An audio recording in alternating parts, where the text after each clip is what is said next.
How Tinubu and Atiku will square up in key states. Following the conclusion of presidential primaries, the two major political parties, the All Progressive Congress (APC) and the People's Democratic Party (PDP), have shifted their attention to plotting to gain grounds across the six geopolitical zones. Correspondent Adamu Suleiman gives an overview of the battle for supremacy between the two parties. After tough but epoch-making primaries that set a new record, the candidates of the All Progressive Congress (APC) and the People's Democratic Party (PDP) are among the 13 presidential candidates that have emerged to contest for the much coveted presidential seat. Former APC national leader and former Lagos State Governor Asiwaju Bola Ahmed Tinubu and former Vice President Atiku Abubakar have emerged as the flag bearers of the APC and the PDP respectively. The two gladiators, who share some political similarities, are the candidates to watch across the six geopolitical zones. Besides coming out from the challenges of the first hurdle, Abubakar with 371 votes and his arch opponent Asiwaju Tinubu scoring 1,271 votes, or more than half of the votes of the total delegates, have both commenced the process of political graph plotting to gain grounds across the zones. Accordingly, the permutations have always dwelled more largely on the favorite, most populous and politically influential zones of the Northwest and Southwest. Nevertheless, the candidates of the political platforms are equally pushing not to leave anything to chance for their share of the votes from electorates. The Northwest is a strong determinant for any presidential candidate seeking a win. Due to its population, the number of eligible voters, and states, the region commands some political influence occasioned by the weight of its players. For Tinubu, in his home region of the Southwest, the APC presidential candidate remains highly influential politically. This is particularly given the fact that five of the six states are controlled by his party. They are Lagos, Oyo, Ogun, Ondo, Ekiti, and Osun states. In previous elections, the region has consistently given bloc votes to the ruling party at the center. Politically, the Southwest has a tradition of overwhelming followership for its favorite leaders, who are believed to be good mobilizers of any political dispensation. Observers see this as instrumental to the party's chances to secure bloc votes in the region. Asiwaju Tinubu is the arrowhead and mover of the political direction of the zone. He has no doubt demonstrated this same feat over the years. With his spirit of resilience, Tinubu is still seen as a factor to rally around to win elections in the zone. His capacity, it is said, has always influenced the victory of polls in the zone. This political legend has maintained the tempo of his politics of hope, prosperity, and good governance for a better Nigeria, one of his admirers said. Besides, Asiwaju's political foresight and strength of purpose have endeared him to most of the North and Northern electorates. The recently concluded APC presidential primaries has further deepened the APC national leader's political influence. Given what played out in both the PDP and APC presidential primaries, the demonstration of democratic tenet was evident, judging by the processes, especially in the APC camp.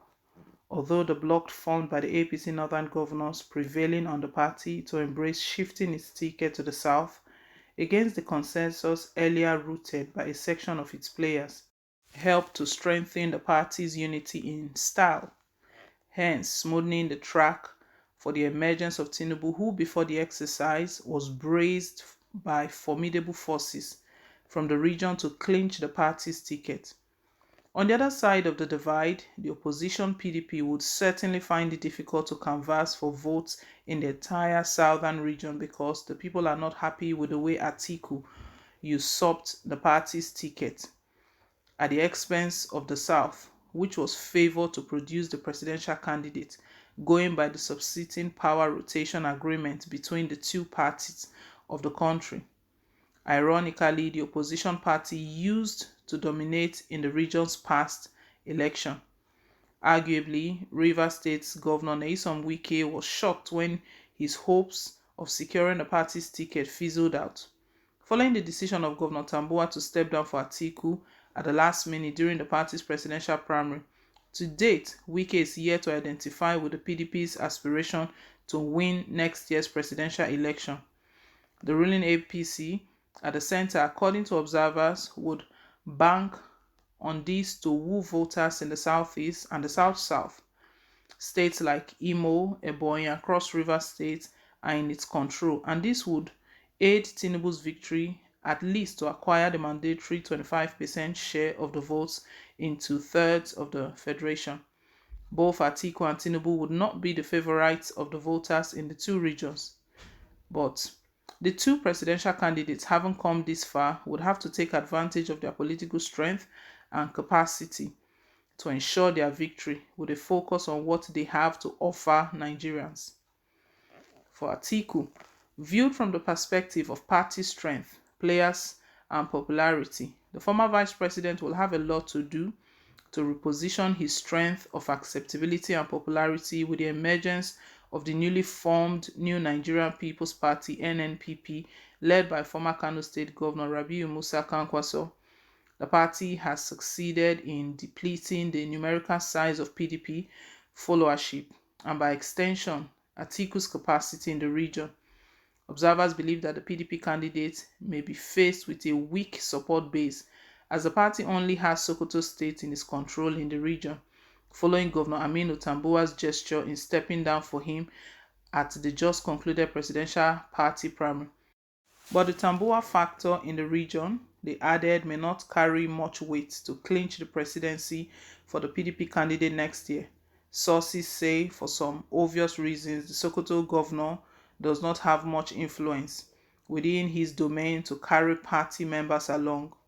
They say he has lost the confidence and loyalty of some party followers and supporters for allegedly refusing to anoint his deputy, Mino Dan Iya, to succeed him, a decision that may also spell doom for the party and its presidential candidate in the state amid Tambuwal's push to contest the Sokoto South senatorial seat. Although he has the backing of strong and ardent party loyalists in the region who are believed to be politically agile movers and shakers that can assist in some difference in Atiku's presidential race. They are former Vice President Namadi Sambo, former governors Ahmad Makafi, Sule Lamido, Ibrahim Shema, Mukhtar Ramadan Yero, Atahiru Bafarawa, Isa Isharu Kandon, Senator Suleiman Hukuyi, and Adamu Aliero, who has just defected to the PDP. They are believed to have the capacity to push for Atiku's victory. The defection of Aliero and his supporters to the PDP appears to have increased Atiku's hope of garnering enough votes in the region. In the northeast, Atiku's PDP is likely to share the votes in the region with the ruling party at the center. The 6 states of the northeast are equally shared by the two major political parties, the PDP and the APC. The APC controls Gombe, Borno, and Yobe states, while the PDP is at the helm of the affairs in Taraba, Bauchi, and Adamawa states. Sources in Adamawa, Atiku's home state, said some members of his party have secretly begun to pitch their tents with his APC counterpart, Tinubu. One of such sources said, "We know who Atiku is, and some of us are not favorably disposed to giving him our votes. Well, we prefer BAT because we believe he's people-oriented and can give Nigerians what they want." However, the political battle in Adamawa ahead of next year's general election has opened a new chapter of the contest between the two major parties, as the APC is trying to do everything possible to wrestle power from the ruling party, PDP. This might affect the party's chances in the presidential election, as it will be standing against a double-barrel hit with Governor Umar Fintiru struggling to survive for a second term of 4 years. 5 of the 6 states in the region, including Kwara, Kogi, Nasarawa, Plateau, and Niger, are controlled by the APC. It is only Benue State that is governed by the PDP. With this state of affairs, the PDP presidential flag bearer is likely to have a Herculean task trying to win the support of voters in the region. Observers say it is going to be a rough ride for the Adamawa-born politician.